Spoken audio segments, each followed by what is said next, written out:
स्वागत है आप सभी का हमारे YouTube चैनल में। आज मैं फिर लेकर आया हूँ एक नई कहानी के साथ। दोस्तों, बिमल बहुत परेशान था।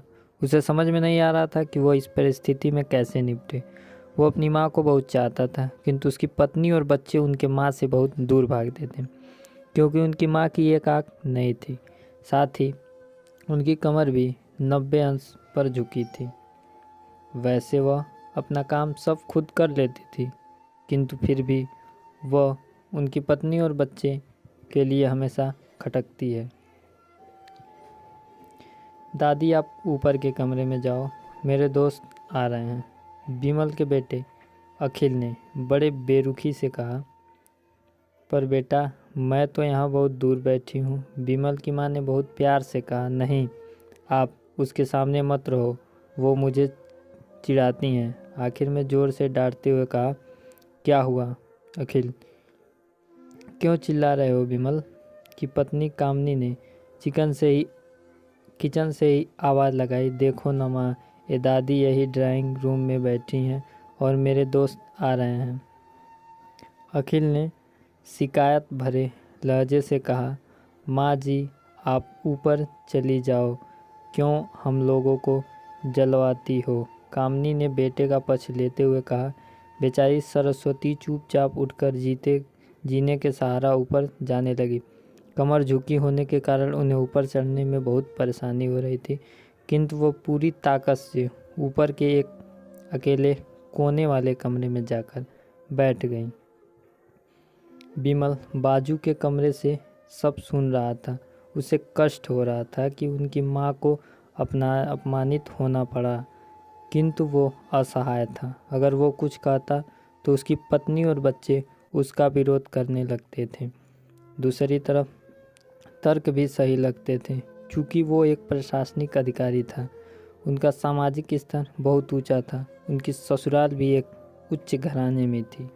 अतः वह चुपचाप इस तरह हर दिन अपने माँ को अपमानित होते देखता रहता था। रात को बिमल की पत्नी ने कहा। देखो जी, अब कुछ करो। कल कलेक्टर साहब की पत्नी आई थी। माँ जी अपनी देसी धुन धारा में उनसे मिली। मुझे बहुत शर्म आ रही थी, बताते हुए कि ये मेरी सास है। मैंने कह दिया कि दूर की रिश्तेदार हैं, इलाज कराने आई हैं। बिमल को रोना आ गया, किंतु फिर भी वह चुप रहा। उसे समझ में नहीं आ रहा था कि वो क्या करे। अपने बेटे की मन स्थिति को सरस्वती अच्छी तरह से जानती थी और बेटे को कष्ट न हो, इसीलिए वो हर बात पर चुपचाप सह लेती थी। बिमल बहुत उदास रहा। एक तरफ परिवार और दूसरी तरफ सामाजिक स्तर पर जीने की प्रतिबद्धता थी, तो दूसरी ओर माँ। आखिर माँ से अपने बेटे की यह हालत नहीं देखी गई। एक दिन उसने अपने बेटे से कहा। बिमल, बहुत दिन हो गए हैं, मैं अपने गांव जाना चाहता हूँ, मुझे वहाँ पहुँचा दो। मेरा यहाँ मन नहीं लग रहा है। किंतु माँ, वहाँ तो कोई नहीं है, तुम्हारी देखभाल कौन करेगा? बिमल ने आश्चर्य से पूछा। अरे, सब गांव वाले तो हैं, और वो तुम्हारी मामा जी तो उसे गांव में रहते हैं, और फिर यह सारी व्यवस्थाएं कर आएंगे। कामनी को जो जैसे मन की मुराद मिल गई है। हाँ बेटा, बहुत सही कह रही है, सरस्वती ने लंबी सांस लेते हुए कहा। बिमल जानता था कि गांव में माँ की देखभाल करने वाला कोई नहीं है, लेकिन अपनी पत्नी की जिद के कारण वह अपनी माँ को गांव छोड़ने पर विवश हो गया। माँ को गांव छोड़कर आते वक्त उसे रोना आ रहा था तथा अपनी बेबसी पर गुस्सा भी आ रहा था, किंतु परिवार, पत्नी और समाज में उनके इन मनोभावनाओं को दबा दिया और वो सुकून सा महसूस करने लगा। कुछ दिनों के बाद उसके चाचा, जो अमेरिका में रहते थे, आने वाले थे। जब बिमल बहुत छोटा था, उसके पिता जीवित थे, तब वो भारत आए थे और उसके बाद वो अब भारत आने वाले थे। पूरा परिवार और आसपास बहुत उत्साहित था। अमेरिका में बिमल के चाचा डॉक्टर थे। डॉक्टर रमेश ने जैसे ही घर में कदम रखा, सबसे मिलकर बहुत उत्साह से उनका स्वागत किया। क्यों विमल, भाभी नहीं दिख रही हैं, कहा। डॉक्टर रमेश ने उत्साहपूर्वक पूछा। जी वो गांव में रहती हैं, यहाँ उनका मन नहीं लग रहा था, कामजी ने सपाट लहजे से उत्तर दिया। डॉक्टर रमेश ने विमल को देखा तो विमल ने अपनी आंखें झुका ली। डॉक्टर रमेश सब समझ गए। बोले, कल हम भाभी जी से मिलने गांव चलेंगे सब लोग।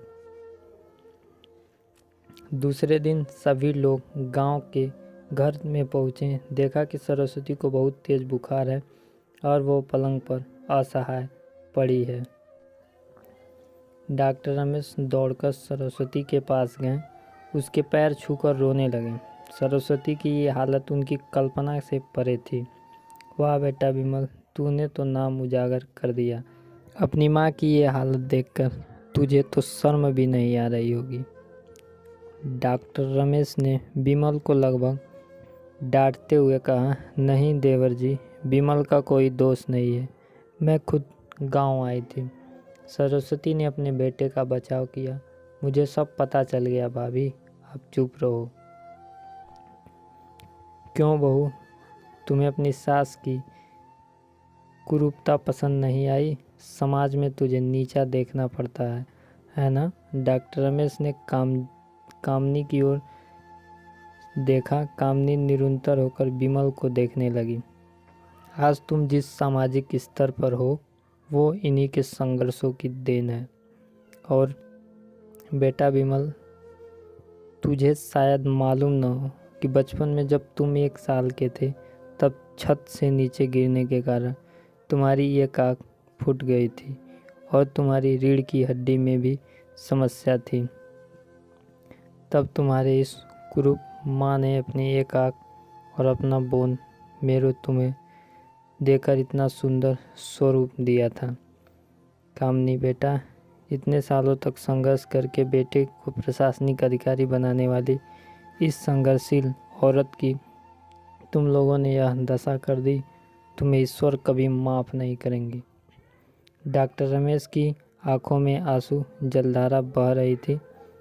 अब भाभी, आप मेरे साथ अमेरिका जाएंगी, यहाँ इन स्वार्थी लोगों के बीच नहीं रहेंगी। डॉक्टर रमेश ने सरस्वती से कहा, विमल को तो कांटों को खून नहीं था। डॉक्टर रमेश जो उनके चाचा थे, उन्होंने जो राज बताया उसके बाद वह विमल को यही लग रहा था कि उससे ज़्यादा पापी इंसान इस दुनिया में कोई और है ही नहीं। वह दौड़ता गया और माँ सरस्वती के कदमों में लिपट गया। माँ, मेरी अपराध अक्षम है, मैं जानबूझकर चुप्पी साधे रहा, आपका अपमान करवाता रहा। अब सिर्फ आप ही उस घर में मेरे साथ रहेंगी और कोई नहीं। विमल ने आग्नेय दृष्टि से अपनी पत्नी और बच्चे को देखा। कामनी को भी बहुत पश्चात हो रहा था, किंतु उनकी हिम्मत नहीं हो रही थी कि वो सरस्वती से आँख मिलाए। सरस्वती ने कामनी के मनोस्थिति को समझकर उनको पुचकारते हुए अपने पास बुलाया और विमल को डांटते हुए कहा, खबरदार, जो मेरी बहू को मुझसे अलग करने की कोशिश की तो तुम्हें ही घर से बाहर निकाल दूंगी। कामनी और बच्चे ने सरस्वती के पैर पड़ते हुए अपने व्यवहार पर माफ़ी मांगी और माँ के हृदय में सबको माफ़ कर दिया। दोस्तों, यह कहानी आपको कैसे लगी हमें नीचे कमेंट के बनाएं और चैनल पर नए हैं तो चैनल को सब्सक्राइब ज़रूर करें।